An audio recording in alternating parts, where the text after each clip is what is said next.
ఎప్పుడైనా భక్తి జీవితంలో నువ్వు ఎదుగుతున్నప్పుడు, కట్టబడుతున్నప్పుడు, దేవునికి నేను సమీపంగా బ్రతకాలి అని నువ్వు ఆరాట పడుతున్నప్పుడు, అప్పుడే సాతాను నీ మీద దాడి చేయాలని ప్రయత్నం చేస్తాడు. సంగమా, ఒకటి మీరు నేర్చుకోండి. ఎప్పుడైతే దేవుల్లో నేను ఎదగాలి అని ఆశపడతావో, ఓ నిఖార్సైన భక్తి జీవితం దేవుని కొరకు చేయాలి అని ఎప్పుడైతే దేవుని సన్నిధిలో ఆరాట పడతావో, అది శత్రువైన సాతాను ఎరిగి, అరే ఈ బిడ్డ దేవునిలో ఎదగాలనుకుంటుందిరా, ఎదగకుండా ఉండాలంటే ఏదో ఒక శోధన కలుగు చేయాలి.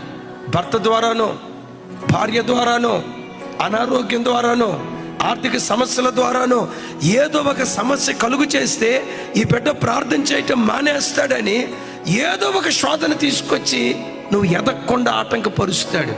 దైవజనమా, వాడు ఆటంకపరిచేటప్పుడే మరెక్కువగా బలం తెచ్చుకొని ఒక సింహంలాగా దేవుని కొరకు నువ్వు లేచుదువుగాక.